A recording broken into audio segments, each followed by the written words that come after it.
Hi, I'm Dr. Carpentier. One of the things I'm often asked is why it hurts so much. Why does everything seem to hurt me more than everybody else? There are a whole lot of reasons why things might hurt you more than other people, and one of them is diffuse noxious inhibitory control, or DNIC. The DNIC system is responsible for reducing the amount of pain that people feel. So for example, when you were a kid playing on the school ground and you would fall and hurt yourself, your friend would come up and punch you on the shoulder and say, "There, it doesn't hurt so much anymore, does it?" This activity was really based in fact. That is what DNIC does.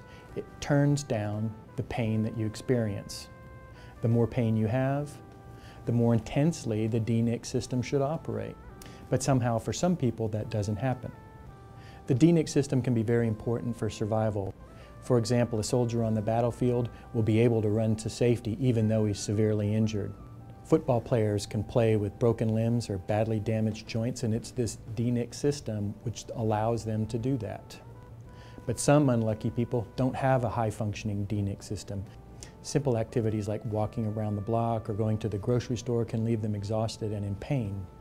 Part of the explanation for this is you don't have a normal functioning DNIC system. The brain is responsible for learning. What it does is take experiences, remember them, and incorporate them into your life. Having an underperforming DNIC system is also a type of learned behavior. You may not have realized you learned it. It may have just been something that didn't develop properly in the first place. But because it's part of the brain and normal brain functioning, it can be learned. You can actually have an influence on how the DNIC system functions. Many of you who suffer from fatigue or chronic pain may say, yes, but every time I do any of these things, I'm left worse off for it. If I do too much, I may be unable to do anything for days afterwards. Well, what is happening is you're falling into a vicious cycle. You don't do anything, so you further decondition. Then when you try to get involved in activity, you feel worse. So that teaches you to lie down and do even less, and so you become even more deconditioned. What can you do to correct the problem? Get up and get moving. It may be as simple as sitting up in a chair if you lie down all day long. Eventually, you'll be able to sit up all day long. From there, you can move to standing. And when you're able to stand for a reasonable period of time, you can start to walk. And when you can walk, then you can start to walk quickly, etc. Little by little, you can improve your physical stamina and your physical functioning. By being able to walk around the block now, perhaps you will be able to walk around the grocery store and complete the task.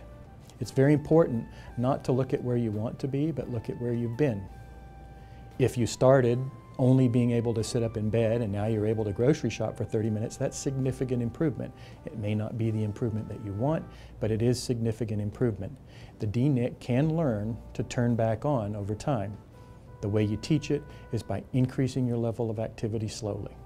Again, I'm Dr. Carpentier. I hope this information has been helpful to you. I think it's important to understand why you feel the way you do.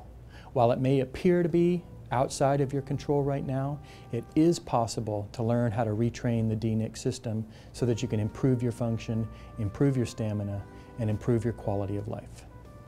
I hope you feel better soon.